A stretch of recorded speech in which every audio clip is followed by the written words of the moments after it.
ஒரு ஹெல்த்தியான snacks recipe செய்யணுன்னா குழந்தைங்களுக்கு இதை செஞ்சு கொடுங்க. அதுக்கு ஒரு அகலமான பாத்திரம் எடுத்து வச்சுக்கோங்க. 2 கப்பு ராகி மாவு சேர்த்துக்கிறாங்க. கூடவே கொஞ்சமாக உப்பு சேர்த்துட்டு கலந்து விட்டுறலாம். கலந்து விட்டுட்டு தண்ணி வந்து கொஞ்சம் கொஞ்சமாக தெளிச்சிட்டு மாவை வந்து பிசைஞ்சிக்கலாங்க.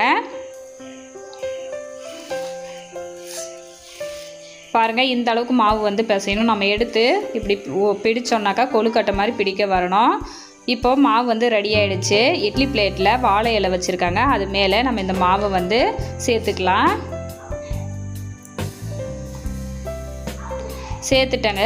சேர்த்துட்டு இப்போது இட்லி பாத்திரத்தில் பாருங்கள் தண்ணி நல்லா கொதிக்குது. இப்போ இதை எடுத்து இட்லி பாத்திரத்தில் வச்சிடலாம். வச்சுட்டு மூடி போட்டுக்கோங்க. அடுப்பு வந்து மீடியம் ஃப்ளேமில் வச்சுட்டு ஒரு 20 நிமிஷம் வந்து இதை வேக வச்சு எடுத்துக்கலாங்க.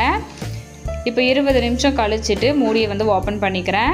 ஓப்பன் பண்ணிவிட்டு மாவு வெந்துருச்சான்னு பார்க்கலாம். அதுக்கு கொஞ்சமாக மாவு எடுத்துகிட்டு இந்த மாதிரி நம்ம உருட்டினோன்னா ஒரு பால் மாதிரி உருண்டு வரணுங்க. அப்போ வந்து மாவு நல்லா வெந்து வந்துருச்சுன்னு அர்த்தம்.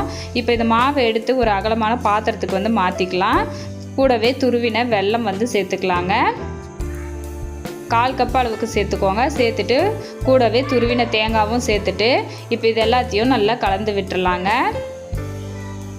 இப்போ பாருங்கள், நல்லா கலந்து விட்டாச்சு. இப்போ ஒரு டேபிள் ஸ்பூன் நெய் வந்து சேர்த்துக்கலாம். சேர்த்துட்டு இப்போ அதையும் நல்லா கலந்து விட்டுறலாங்க. நல்லா மணக்க சூப்பரான ராகி புட்டு வந்து ரெடி ஆகிடுச்சு பாருங்கள். இது உடம்புக்கு ரொம்பவே ஹெல்த்தியானது. கண்டிப்பாக செஞ்சு பாருங்கள். மறக்காமல் லைக் பண்ணி சப்ஸ்கிரைப்